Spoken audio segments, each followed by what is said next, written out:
Greetings and salutations. I'm going to be giving you a tiny little review here for Unit 7. Again, you have the big Unit 7 study guide, so that should be your main source of info. But these are just a few slides I put together to make sure we were all on the same page regarding a few topics. First off, we see here our lovely heating curve. And so, again, all substances have this, and you would want to imagine that it's in a sealed container. And so when you have a solid at a certain temperature, it warms up until we hit the melting point. We stay the same temperature until the phase change is completed. Then as a liquid, the liquid heats up and reaches the boiling point when the vapor pressure is equal to the atmospheric pressure, or the pressure inside that sealed container. And then again, we change phase and boil, and then once the substance is completely a gas, then the gas can increase the temperature with added heat. And so the main thing we want to remember is, first off, our phase changes.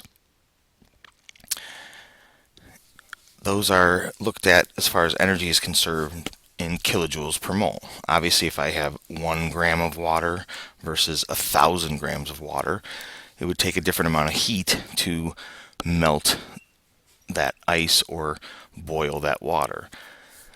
And so you're always given information as far as phase changes in kilojoules per mole. 6 kilojoules per mole for the heat of fusion, solid changing to liquid, or liquid freezing for water, or the 41.7 kilojoules per mole for the vaporization or condensing. And again, if we are going forward, melting or boiling, then that would be an endothermic process, and we would look at those heats in a with a positive value. And if we are going in the reverse direction, condensing or freezing, that would be exothermic. That heat would be released, and those heats would have a negative value. Why the different lengths? Of course, remember, when we are going just from a solid to a liquid, we're breaking the crystal structure, whereas when we're going from a liquid to a gas, we are breaking IMFs. So that vaporization line is typically always going to be longer than the fusion line, the melting and or freezing line.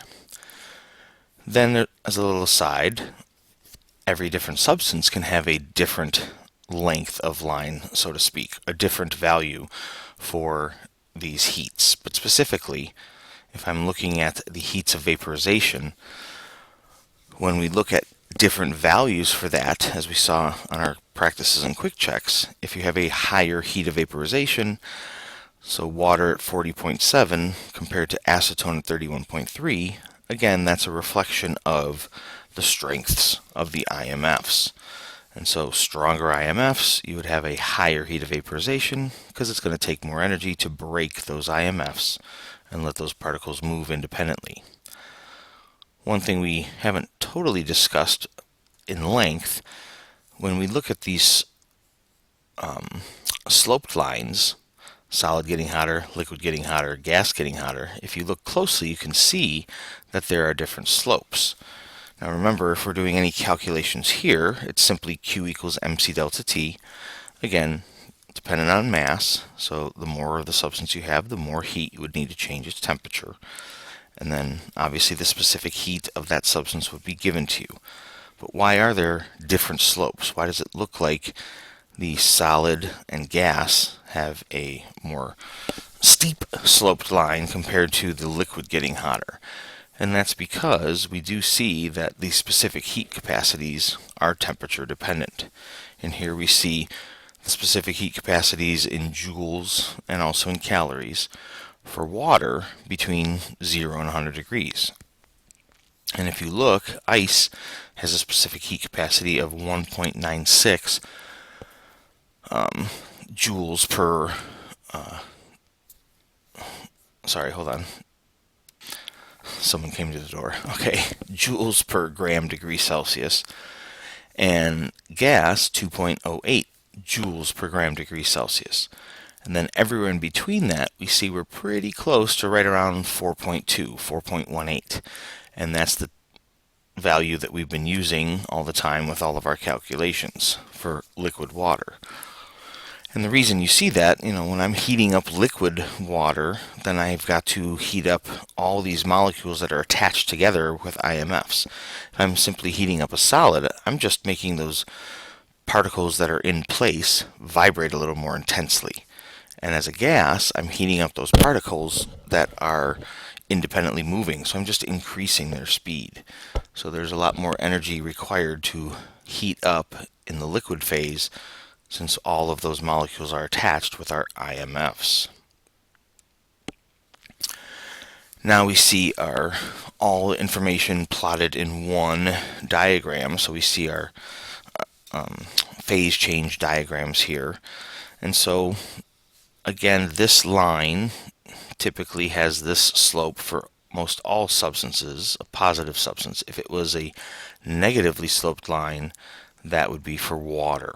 And that's again because of the fact that when water becomes a solid, its density decreases compared to most every other substance. Here I see again, I've got a triple point where all three phases of matter exist at the same time, and that would be for this substance at a pressure of 5.1 atmospheres and a temperature of negative 57 degrees Celsius. And then up here we have that critical point beyond which there is no real separation between the liquid and gas phases. It's a supercritical fluid. And for this substance, 73 atmospheres, 31 degrees Celsius.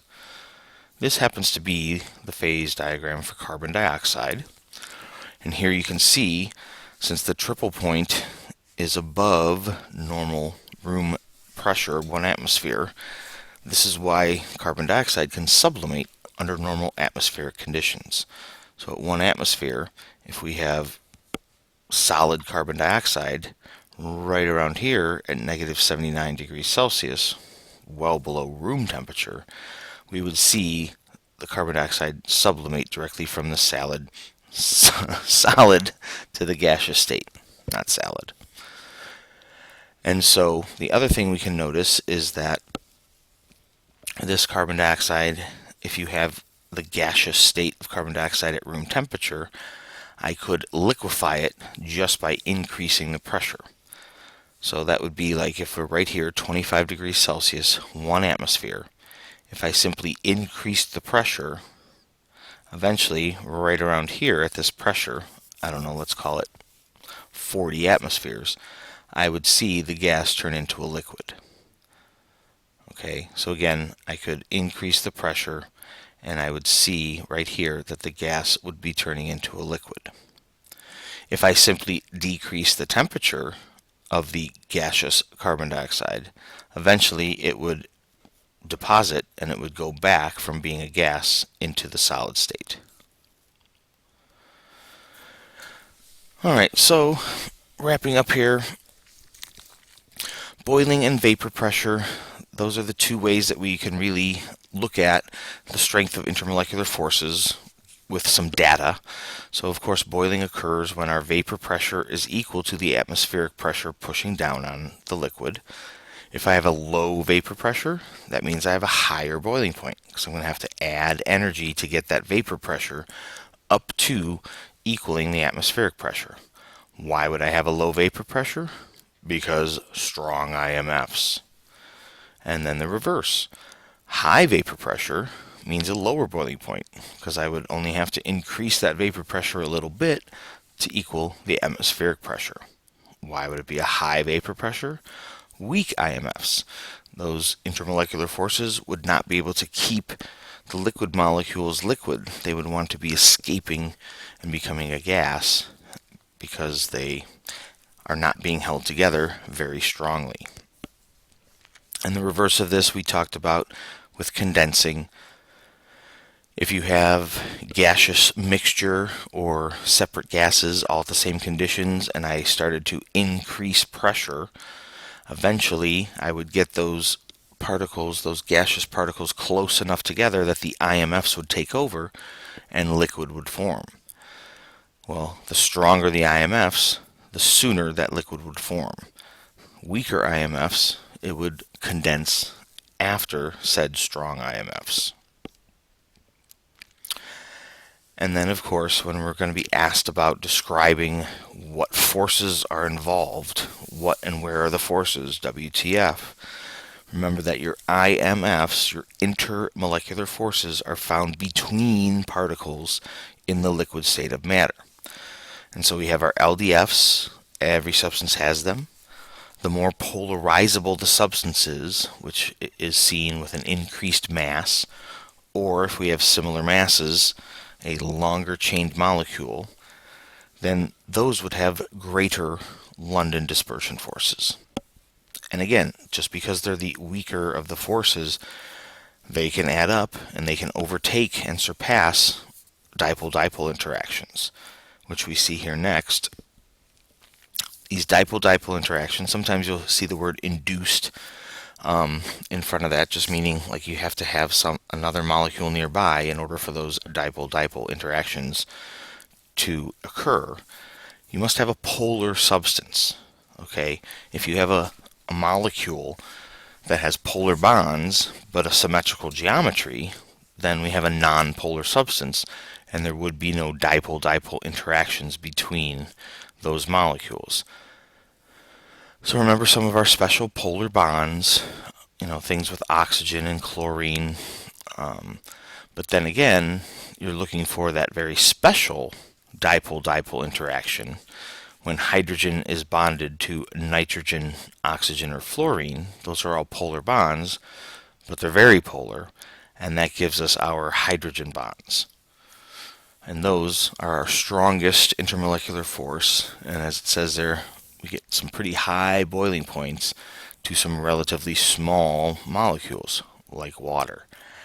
And remember with that, water has the ability to form 4 hydrogen bonds per molecule, which makes that even crazy stronger. And so that's why this little tiny water molecule has a boiling point of 100 degrees Celsius, which is just crazy comparing other molecules of the same mass. So multiple hydrogen bonds per molecule can definitely increase the overall IMF strength.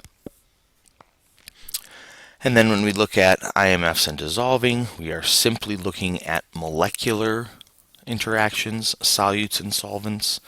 So if molecular substances have similar IMFs, then we call them miscible.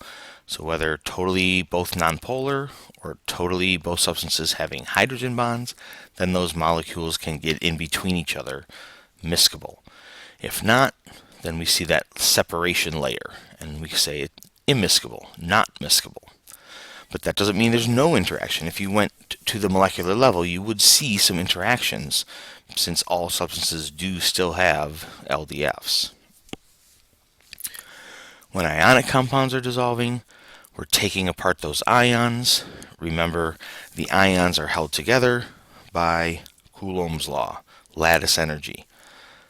And so if something dissolves, then that means that the energy of hydration is greater than the lattice energy.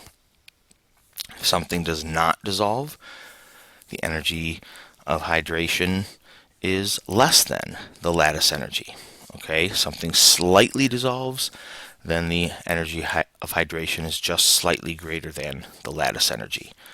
But again, ions are held together, dictated by Coulomb's law. Check your tattoo. Greater charges and smaller ions will have a greater lattice energy.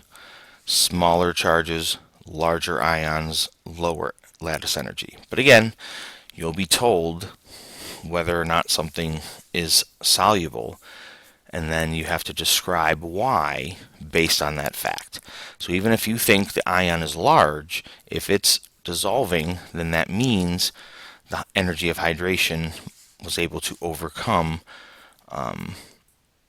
the lattice energy. All right.